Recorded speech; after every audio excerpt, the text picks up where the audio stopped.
সালাম আলাইকুম। আশা করি সবাই ভালো আছেন। ফিরে আসলাম আবার আপনাদের মাঝে নতুন একটা ভিডিও বা রেসিপি নিয়ে। তো আমি আজকে আপনাদের সাথে শেয়ার করব বিফ সিজলিং। এটার এর আগে আমি একটা লাইভ শেয়ার করছিলাম, তাই ভাবলাম রেসিপিটা আপনাদের সাথে শেয়ার করি শর্টকাটভাবে। ইজি এবং সুস্বাদু রেসিপি। রেস্টুরেন্ট স্টাইলের বিফ সিজলিংটা আপনারা বাসায় রেডি করতে পারবেন। কোনো ঝামেলা ছাড়া খুব সহজভাবে এবং ইজিভাবে, আর টেস্টটাও খুবই ভালো এবং সুস্বাদু হবে। তো অবশ্যই কথা না বাড়িয়ে আমি ভিডিওটা শুরু করতেছি, আর ভিডিওটা শেষ পর্যন্ত দেখবেন না টেনে। তাহলে আপনারা খুব ভালোভাবে ইজিভাবে রান্না করতে পারবেন। তো দেখতে পাচ্ছেন এখানে আমি শুরুতেই গাজরগুলা স্লাইস করে কেটে নিচ্ছি, তারপরে ক্যাপসিকামগুলা কেটে নিচ্ছি আমি। তো আমি এখানে ২-৩ রকমের ক্যাপসিকাম নিয়েছি। আপনারা চাইলে একটা ক্যাপসিকাম দিতে পারেন, আর চাইলে ২ টা ক্যাপসিকাম দিতে পারেন।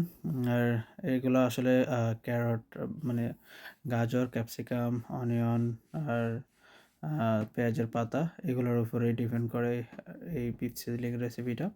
তো আমি পেঁয়াজটাকে আমি কিউব স্টাইলের এবং মোটাভাবে দুই রকমই নিয়েছি।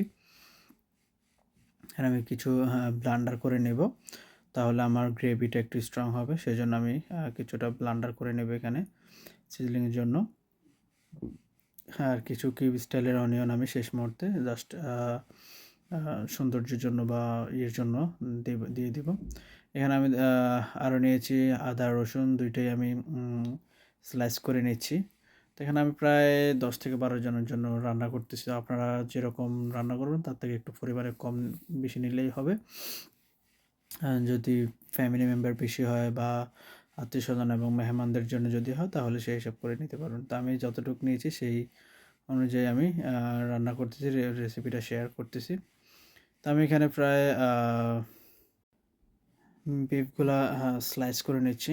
আমি রেস্টুরেন্টে বলছিলাম যে এটা চিলি কাট করে দিতে, তারা চিলি কাট করে দিছে। তো এটা একটু বড় সাইজ হয়েছে, সেটা আমি একটু ছোট করে নিচ্ছি। তো আমি এটা প্রথমেই সিদ্ধতে বসিয়ে দিব। তো সিদ্ধর জন্য আমি লং, এলাচি, দারচিনি, তেজপাতা, গোলমরিচ আর লবণ দিয়ে দিচ্ছি পরিমাণ মতো একটু সিদ্ধর জন্য। আর ১ চামচ আদা, ১ চামচ রসুন দিয়ে দিচ্ছি এখানে। তো আমি প্রায় ৩০ মিনিট বা তার থেকে একটু বেশি সিদ্ধ করে নিয়েছি এটা।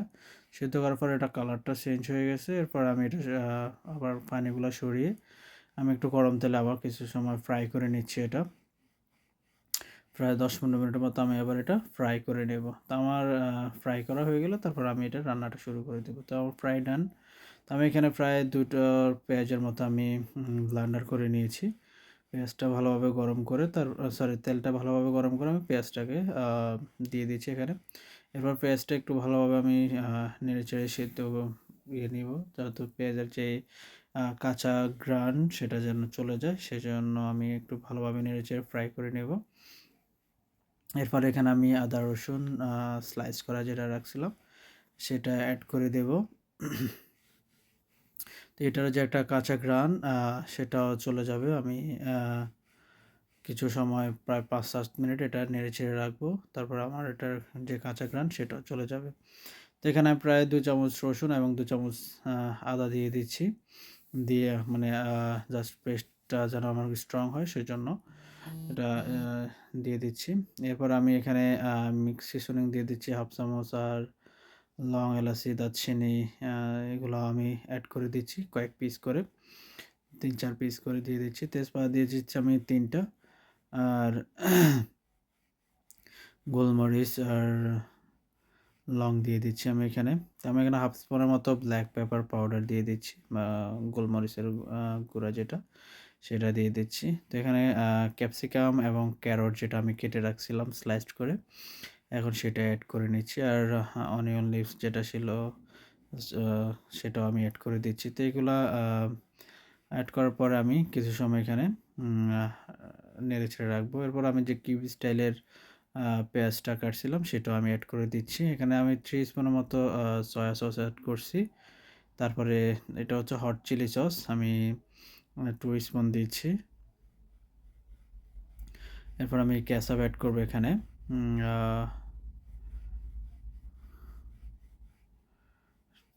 ৪ স্পুন কেচাপ অ্যাড করতেছি আমি এখানে। কেচাপটা এটা শেষ হয়ে গেছে, সো যতটুকু আছে আমি ততটুকু দিয়ে দিচ্ছি।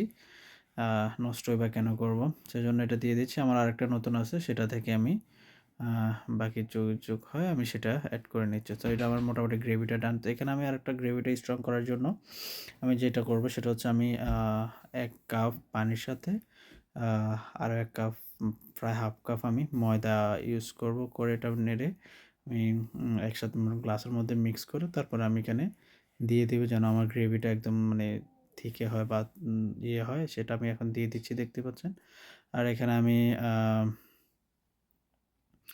পানিটা এড করতেছি গ্রেভির জন্য। আর আমি ১ চামচ গুঁড়া মরিচের গুঁড়া ইউজ করছি যেটা আমার কালারটা নিয়ে আসবে একটা সুন্দর কালার, লালচে কালার। তো আমার গ্রেভিটাও ঘন হওয়ার জন্য আমি ওইটা ইয়ে করছি। আর পানি দিচ্ছি একটু গ্রেভির জন্য, যেহেতু আমরা অনেকেই খাচ্ছি সেজন্য একটু গ্রেভি হলে ভালো হয়। তো আমি লবণ ইউজ করতেছি ১ চামচ। লবণটা আমার পারফেক্ট। আর লবণ সবসময় আমি আগে থেকে দেখে তারপরে আমি লবণটা ইউজ করি। সো আপনারা অবশ্যই লবণটা দেখে তারপরে ইউজ করবেন।